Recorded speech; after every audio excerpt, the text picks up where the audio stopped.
Então, gente, vou explicar aqui o trabalho, né? Primeiro prazo aí, ficar alerta, né? Dia 7 de novembro, eu adiei, né? Não vou deixar para dia 31, vou deixar para dia 7 para vocês terem um pouco mais de tempo.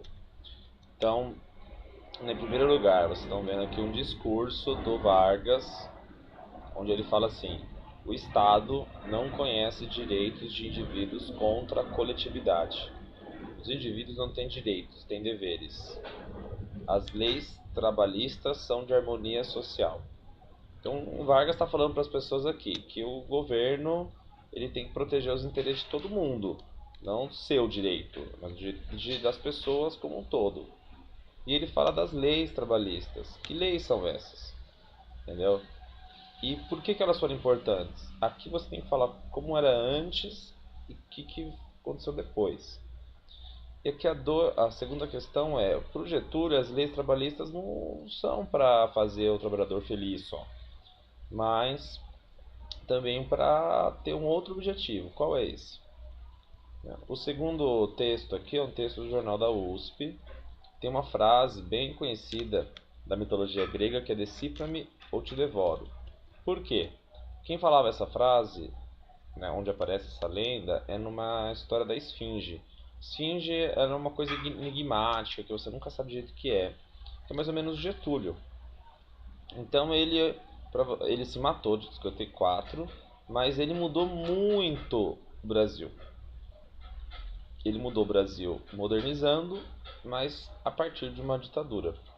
Então aqui o texto vai falar sobre uma biografiazinha. Aqui vai aparecer as coisas que ele criou, seja as coisas boas, por exemplo, criou legislação trabalhista, salário mínimo, voto secreto, seja as coisas autoritárias, como a ditadura, controlou sindicatos, censurou a imprensa, fechou o partido político, aliou-se com todo mundo que você imagina. Então ele aliou com o comunismo, com o fascismo e com a democracia. E aí o texto fala que é dicotomia, né? Que é você dividir entre bom e mal. Né? Teve até um aluno que falou na aula, mas o Getúlio foi bom ou mal? Não existe isso. Entendeu? Os políticos são o que são, é que eles vão explicar da onde veio o Getúlio, da onde ele tirou da onde ele tirou as suas ideias. Agora, vai vir uma segunda opção, uma opinião de uma professora da USP falando que o Vargas ele fez essa evolução no Brasil, mas de uma forma autoritária. Por fim, ela fala que muita gente não vê o Vargas como ditador, por causa da ideia do pai dos pobres. E essa ideia, quem criou foi o Vargas, entendeu? Ou seja, no fundo, o que a gente conhece hoje do Vargas foi ele que produziu. Então, aqui são algumas perguntas que vocês vão ter que estudar. Então, por exemplo, o que fez ele ser popular e autoritário? O Estado Novo foi o governo do Vargas. O que ele trouxe de novidade? O Vargas, ele era um político gaúcho tradicional, oligarca, né? Ou seja, um cara rico, ele era fazendeiro, mas ele usou as tecnologias que tinham acontecido na época, não era celular. Que tecnologias? E o que fez do Estado Novo ser uma ditadura?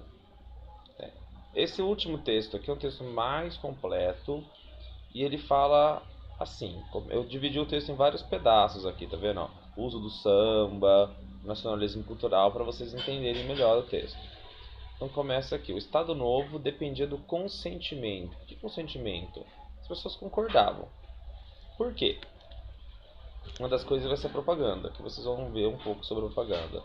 Porém, o Vargas começou a agir na cultura, pegando o samba, que não era algo muito apoiado, era algo muito popular, mas o governo não gostava muito. O samba era como se fosse o funk daquela época, ou seja, era algo muito popular, mas as pessoas não concordavam, o governo olhava torto. Isso fez que o Vargas virou um ditador popular. Por quê? Porque ele usou da cultura para colocar a ideia dele. Ele controlou as coisas da cultura. Ao mesmo tempo que ele controlava, ele apoiava. Por fim, o Vargas vai fazer uma coisa que é uma grande novidade no Brasil, que é, antigamente o Brasil era visto como um país atrasado porque era mestiço. O Vargas vai, junto com alguns intelectuais daquela época, vai começar a mudar essa ideia.